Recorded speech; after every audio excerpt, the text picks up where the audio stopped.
We have a new global exclusive, but how should you build his hidden potential? How's it, everybody? Celtic Link here. We're back for another Dokkan battle video. In today's video, we are taking a look at the new global first PHY Goku Black Super Saiyan Rose and figuring out what is the best hidden potential build for this guy. After all, he's kind of doing a whole lot, and there's a whole lot happening under the surface that may lend itself to specific strategies. So let's go ahead, let's start by reading this guy's passive. So we're not too focused on the leader skill here, but he does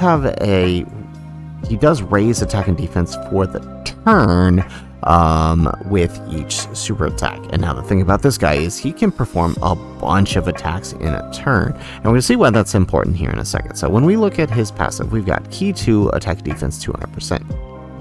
He's guarding all attacks for the turn from his entry turn, so he's got 1 turn guard on his first appearance. He reduces damage received by 6% per super boss's ally on the team, up to 30%. So 6%, that means 5 super bosses allies he needs on the team, and which leaves you 2 slots open on a team, right? He also has an additional damage reduction of 30% before attacking. He has an additional attack per rainbow key sphere obtained. He has an additional attack that has a 50% chance of becoming a super attack, and he launches additional super attack every time he does 5 attacks in battle. He has an additional attack defense 30% within the turn for each attack performed, and he gives super bosses allies key 2 after receiving an attack. He has a great chance of nullifying character super attacks. So looking right here at what he's doing, right? He launches additional attacks. Now per rainbow key spheres. Now these won't necessarily be a super. However, he also has a chance after those to launch an additional super attack. Then once he's done 5 attacks, he can get another attack. And so each one of these extra attacks can proc a hidden potential super as well. So this guy can be doing a lot of attacks in the turn, even though they aren't necessarily even if they aren't necessarily being super attacks, right? These super attacks are building this dude's attack and defense no matter what. 30%. If he supers, he's going to get an extra 60% raise. But even if he doesn't, he's still getting a 30% raise as though he did super. So you can see this guy in a turn where he potentially launches up to 5 supers. You'll see that his damage begins to quickly spin out of control. And that's just in base. Once we reach turn 4, he can, as long as you have super bosses allies on the team, otherwise it's turn 6, he creates the Goku Black Rift and then transforms into his Scythe mode, right? He creates the duplicate clones and then is able to now do all of the same things but better. He loses his 60% damage reduction before attacking. Now he just has key 2 attack and defense 222%. He has attacks effective against all types. He reduces damage received 66 now before attacking, and he randomly changes key spheres of a certain type to rainbow. So now he's giving himself the rainbow orb he needs to do an extra attack. Now he launches an additional attack with a rare chance, that is a 30% chance of becoming a super attack, and per rainbow key sphere obtained, and he then launches after all of those, he then has a great chance of launching a super attack. Then after that, he launches an additional super attack after 5 attacks in the battle and gets an additional 33% now with each attack performed. So all of those extra attacks in a turn can end up really buffing this guy out of control, right? I think on a perfect turn with 5 rainbow orbs obtained, this guy can super up to 8 times. Now, when in this form, he's greatly raising his attack and defense, which means that he's getting a 50% attack raise every time he launches a super attack. Add on to that the 33%, that's an 83% attack raise every time he launches a super attack.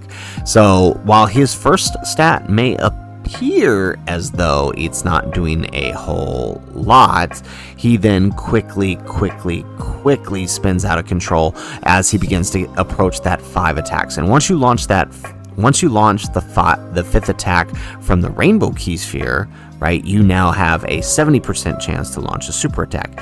Then you launch a additional super attack. Then you can launch the hidden potential super attack, right? So a total of 8 attacks, right?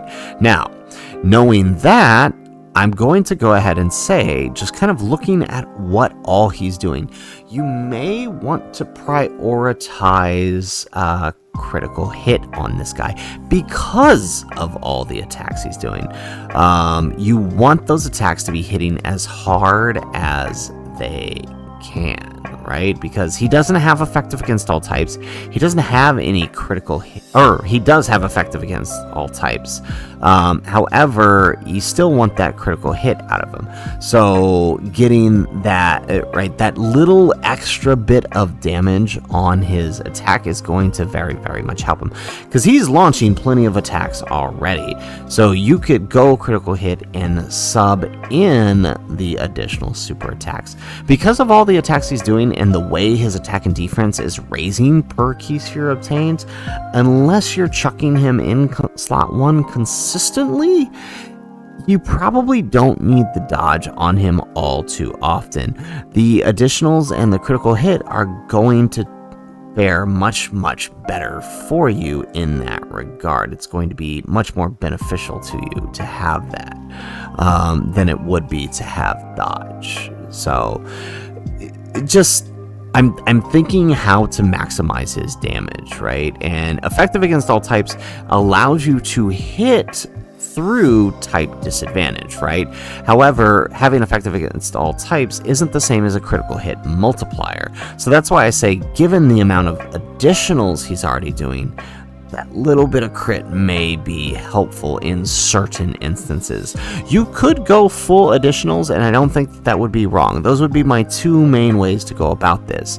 Additional with sub crit, right, just to kind of fill in the gaps for that effective against all types, for those instances with, you know, with high damage reduction enemies, or go full crit just to guarantee that you are passing through that every time, since he is doing a bunch of additionals. I don't really think dodge is necessary on him for the time being. Now, you know, things could change in the future, but for now I kind of think those are his 2 best builds, and I don't think either one is wrong. I think either way you have an effective unit who will do what he needs to do here with one of those 2 builds. So guys, that is it for the video. If you like the video, make sure you hit that like button and subscribe to the channel if you have not already. And in the comments down below, let me know, what hidden potential build are you leaning towards for him? Like I said, there's 2 options, and I don't really think either is wrong. They are both beneficial to the unit, but I'd love to hear what you're thinking in the comments down below. Otherwise, guys, as always, thanks for watching, and aloha.